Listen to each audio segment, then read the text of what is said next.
In the next few minutes, you're going to see the 3 hidden killers of timing belts: oil leaks, wrong tension, and simple age. These problems aren't obvious until they wreck an engine, but they leave signs you can spot early if you know where to look.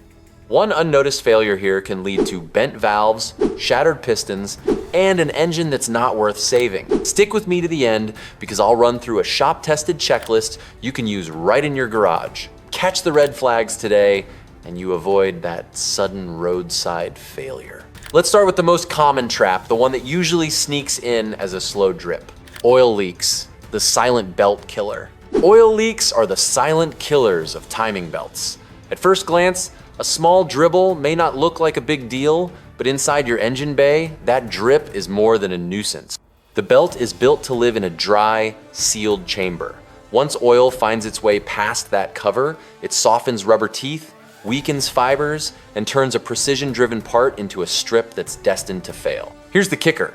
Everywhere else in the engine, oil is a lifesaver. It keeps bearings spinning, piston rings sealing, and heat under control.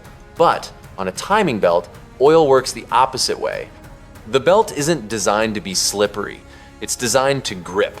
Think of dripping oil onto a rubber band. For a while, it stretches fine. Leave it soaking, and it loses spring. Cracks spider across its length, it goes limp, and finally, it snaps.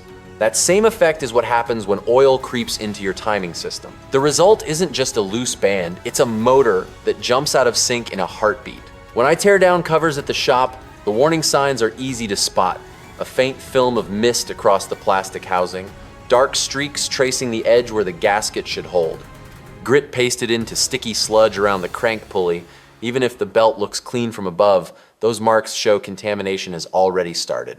And here's the truth, it doesn't matter if your service manual says the belt should last 100,000 miles or more.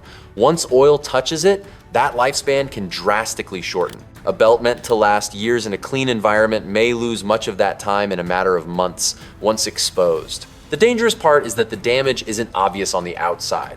By the time you're idling in the driveway with no symptoms, oil may already be softening the core. Unless you check beneath the cover, you won't notice the breakdown until it's too late. That's why stains or residue around the timing area aren't just cosmetic, they're warnings.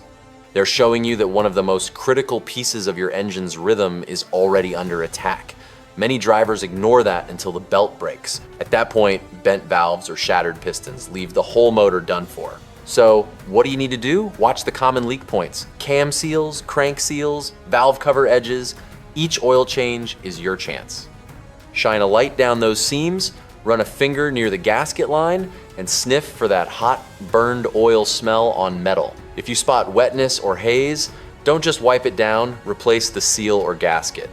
Parts are cheap compared to rebuilding a top end after sudden belt failure.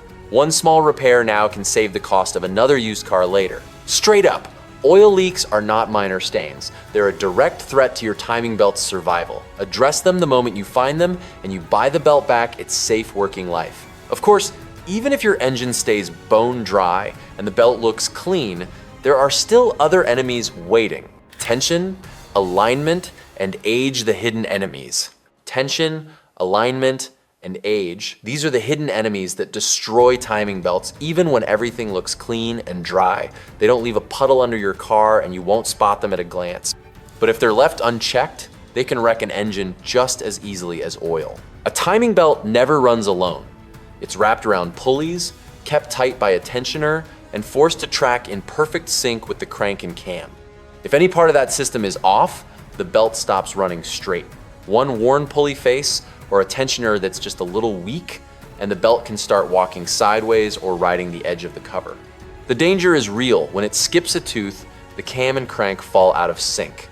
On an interference engine, that single slip can send valves crashing into pistons in an instant. What makes this tricky is how normal the belt can look from the outside. No cracks, no oil, no missing teeth. But if the tension wasn't set right when it was installed, you're already on borrowed time. A belt designed to last for years and thousands of miles can fail much sooner from that hidden setup mistake. I've seen engines ruined not because the belt itself was weak, but because the tensioner was off from day one. The belt was basically running against the clock from the moment the cover went back on. And tension issues cut both ways.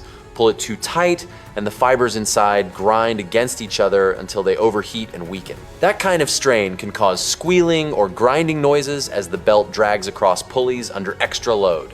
Run it too loose, and it acts like a slack bike chain, slapping around, skipping against teeth, and hitting the cover.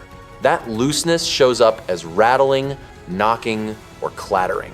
By the time you hear those sounds, the fibers have already been beaten soft, and failure is much closer than you'd like. Now, let's talk about the slow killer, age. Rubber doesn't care how far you've driven. It only knows how long it's been in service.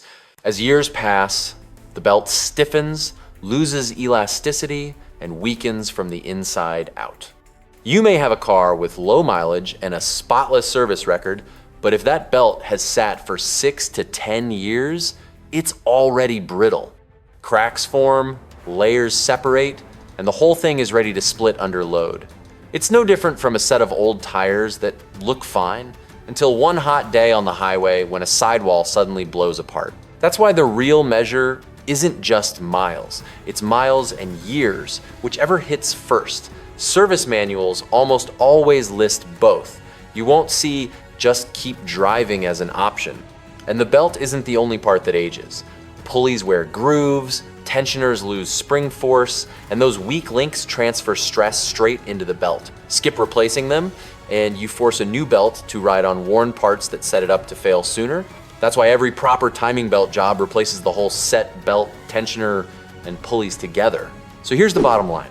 Get the belt changed by time or distance, not whichever you like better. Replace the hardware along with it.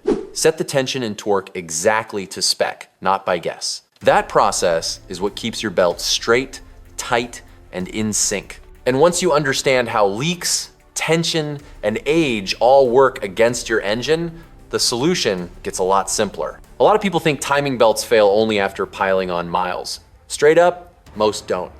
They fail because leaks soak them, tension was set wrong, or age dried the rubber out. And when that belt snaps, valves and pistons collide. If you've got an interference engine, that usually means bending metal, blowing your budget, and in many cases, losing the motor for good. The repair bill is several times higher than the cost of routine service. Here's what you need to do. Build a 3-step habit. Check for oil leaks at every service, replace pulleys and tensioners with the belt, and go by time as well as mileage. Subscribe for practical how-tos and tool-first tutorials you can use this weekend.